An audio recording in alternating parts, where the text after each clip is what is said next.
নমস্কার বন্ধুরা, কেমন আছেন? প্রবাসিনী বাঙালির চ্যানেলে নতুন একটা ব্লগে সকলকে স্বাগতম। আজ তো আমরা সকালে বেরিয়ে প্রথমে গিয়েছিলাম নন্দগাঁও, তারপর গিয়েছিলাম কীর্তি মন্দির, আর এখন তো তারপর আমরা যাব রাধারানীর গাঁও, বর্ষানা, শ্যামকুণ্ডু, রাধাকুণ্ডু আর গোবর্ধন পর্বত পরিক্রমা। আমরা তো কীর্তি মন্দির থেকে হয়ে চলে এসেছি রাধারানীর গাঁও বর্ষানা। আমরা তো বর্ষানা গাঁয়ে এসে তারপরে রাধারানীকে দর্শন করার জন্য এই সিঁড়ি ভেঙে ভেঙে ওপরে উঠছি। আগের ব্লগেই তো বলেছি, কষ্ট করলে তবে কেষ্ট মেলে, তাই ভগবানের দর্শন পেতে গেলে কষ্ট একটু করতেই হয়। আমরা তো অনেকটা সিঁড়ি ওপরে উঠে এসেছি, এখানটা একটু দাঁড়িয়ে গেলাম, দাঁড়িয়ে একটু জল খেয়ে নিলাম, কারণ রোদ্দুরটাও তো প্রচণ্ড বেরিয়েছে আর বেলাটাও অনেকটা হয়েছে। কিন্তু যেরকম হিসাব দিয়ে এতটা বেলা হয়েছে সেরকম হিসাবে কিন্তু আমাদের কষ্ট হচ্ছে না। আমি তো বারবার আপনাদের বলছি, এটাই হয়তো ভগবানের লীলা। আর সেটা আমাদের এই বাচ্চাগুলোকে দেখলেই বুঝতে পারবেন। দেখুন আমার দুটো ছেলেকে, জয়, শ্রেয়ান, কীরকমভাবে ছুটোছুটি করছে। ওদের তো থাকান বলে কোনো জিনিসই নেই। আমি তো এখানটাও লাইভ করে সবাইকে দেখানোর চেষ্টা করেছি। অনেকটা তো উপরে উঠে এসেছি, এখনও কতটা উপরে উঠতে হবে বুঝতে পারছি না। এখান থেকে কিন্তু বর্ষানা গাঁওটা পুরো দেখা যাচ্ছে। এটাই বর্ষানা গাঁও, রাধারানীর জন্মস্থান। এখানে তো রাধারানীকে লাডলি বলে সম্বোধন করা হয়। আমরা তো রাধারানীর কাছে পৌঁছে গেছি। সবাই রাধারানীকে দর্শন করে নিন আর বলুন জয় রাধারানীর জয়।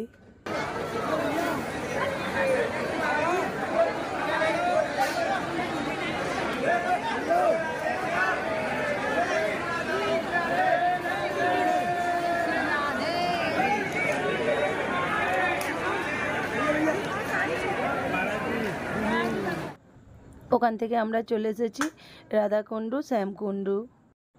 আমরা তো যে টোটোটা বুক করেছিলাম ওই টোটোটা তো ভিতরে ঢুকবে না, ওখানে দাঁড় করালাম। দাঁড় করানোর পর আমাদেরকে একটা টোটোওয়ালা এখান পর্যন্ত নিয়ে এলো। আমরা তো ওখান থেকে টোটোয় করে এলাম, 2-3 মিনিট লাগলো। হেঁটে এলে হয়তো 5 মিনিট লাগতো। টোটোওয়ালা তো নামিয়ে দিয়ে বলছে এটাই রাধাকুণ্ডু, শ্যামকুণ্ডু। আমি তবুও জিজ্ঞাসা করলাম রাধাকুণ্ডু শ্যামকুণ্ডু তো দুটো। বললো না, এটাই রাধাকুণ্ডু, শ্যামকুণ্ডু।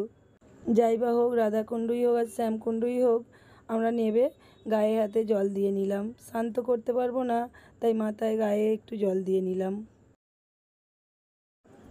ওপরে উঠে এসে আবার টোটোর মধ্যে বসলাম, আর টোটোর মধ্যে দেখুন বসে আছি, এখানে বজরংবলী তো চারিদিকে। আমি তো মোবাইলটা চেপে ধরে একটু ভিডিও করে নিলাম। আমার মিস্টার তো আবার কলা কিনে বজরংবলীকে এখানে খাওয়াচ্ছে। ওখান থেকে তো বেরিয়ে এসে আমাদের যে টোটোওয়ালা বুক করা হয়েছিল ওনাকে তো জিজ্ঞাসা করা হলো শ্যামকুণ্ডু রাধাকুণ্ডু আলাদা আলাদা আছে তো? উনি বললেন হ্যাঁ, যেটা দেখেছো তারই উল্টো দিকে আর একটা কুণ্ডু আছে। ওখান থেকে হয়ে তো আমরা এই হোটেলে খাওয়া দাওয়ার জন্য চলে এসেছি। আর এখানে একটা জিনিস তো আমার খুব ভালো লাগলো, ওই যে বালতিগুলো দেখুন, ছোট্ট ছোট্ট সবজি দেওয়ার, খুব সুন্দর না? খাওয়া দাওয়াটা তো সবাই করে নিলাম। খাওয়া দাওয়ার পর তো টোটোয় করে আবার চলে এসেছি গোবর্ধন পাহাড় পরিক্রমা করতে। এই যে বর্ডার দিয়ে ঘেরা আছে, এর ভিতরেই গোবর্ধন পাহাড়টা, যেই পাহাড়কে ছোটোবেলায় কৃষ্ণ কোড়ে আঙুলে করে চাগিয়ে রেখেছিল। এই যে ভিতরটায় দেখুন পাহাড়টা দেখা যাচ্ছে। পাহাড়টা তো পরিক্রমা করতে হয়, হেঁটে হেঁটে পরিক্রমা করতে তো অনেকটা টাইম লাগবে। আমরা তো টোটোতে করেই পাহাড়টা পরিক্রমা করে নিচ্ছি। আর এই পাহাড়টার তো কিছুটা রাজস্থানে আর কিছুটা উত্তরপ্রদেশে। রাজস্থানের বর্ডারটা তো আমার দেখানো হলো না, ফেরার পথে একবার দেখিয়ে দেব। রাজস্থানে তো আমরা চলে এসেছি। এটা রাজস্থানে একটা মন্দির পড়ছে রাধাকৃষ্ণের। এখানে রাধাকৃষ্ণের দর্শন করে নিই। এখানে তো মেন বিগ্রহ, এটার ভিডিও করতে বারণ করলো, তাও যতটুকু করেছি ওটারই একবার দর্শন করে নিন। আমরা তো দর্শন করে নিয়ে বললাম জয় রাধাকৃষ্ণের জয়, রাধে রাধে। আপনারাও একবার বলে ফেলুন রাধে রাধে। আমাদের তো এখনও পরিক্রমাটা পূর্ণ হয়নি, আমরা তো পরিক্রমাটা পূর্ণ করছি। আর এই যে আসছি দেখুন রাজস্থানের বর্ডার, এটা হলো রাজস্থানের আর উত্তরপ্রদেশের বর্ডার।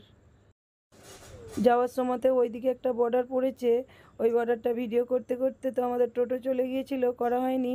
ফেরার পথে রাজস্থানের বর্ডারের ভিডিওটা একটু করে নিলাম। এখানে তো চারিদিকে বজরংবলীর দর্শন পেয়ে যাবেন। দেখুন এখানে কত জায়গায় বসে আছে, বসে বসে কলা খাচ্ছে, চানা খাচ্ছে। আমাদের তো গোবর্ধন পর্বতের পরিক্রমাটা হয়ে গেল, হয়ে যাওয়ার পরে ওরই পাশে আরও একটা মন্দির ছিল, ওখানে আমাদেরকে নিয়ে এলো। এখানে তো মন্দিরের ভিতরে আমরা দর্শন করব, আর আমার সঙ্গে আপনারাও দর্শন করে নিন।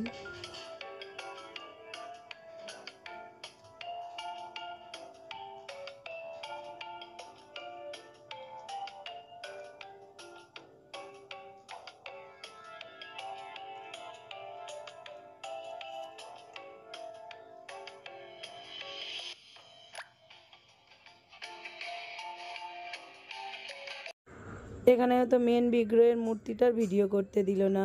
আমরা তো বাইরেটায় চলে এসেছি। বাইরেটাতেও দেখুন কৃষ্ণর যে ছোটোবেলায় কোণে আঙুলে করে যে পাহাড়টা চাগিয়েছিল সেটা করা আছে।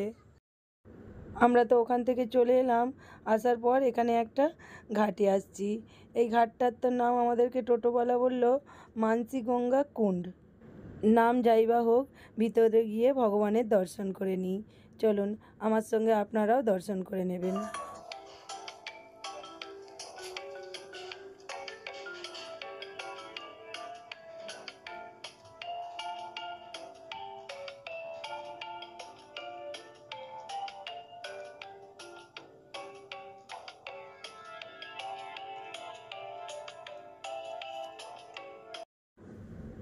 আমরা তো এখানে পুজোটা দিয়ে নিলাম, দিয়ে ভগবানের দর্শন করে নিলাম। এখানে তো অনেকগুলো ভগবানের মূর্তি আছে, আমাদেরকে তো ভিডিও করতে দিচ্ছে না, তারই মধ্যে যেগুলো করেছি আপনাদেরকে দেখিয়ে দিলাম। তারপর তো আমরা এই ঘাটটায় চলে এলাম, এসে এখানে একটু মাথায় গায়ে জল দিয়ে নিলাম। আর যেখানেই গেছি বজরংবলীর দর্শন তো আমরা করেই নিয়েছি। ওই যে দেখুন ওখানটায় কেমন ছুটোছুটি করছে।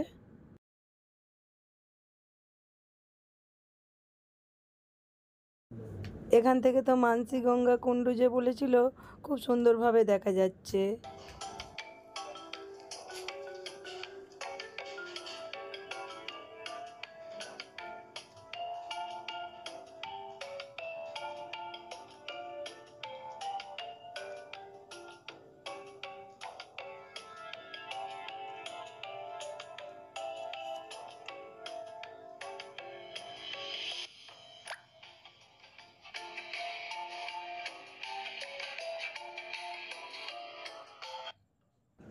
এগুলো তো আমাদের দর্শন হয়ে গেছে।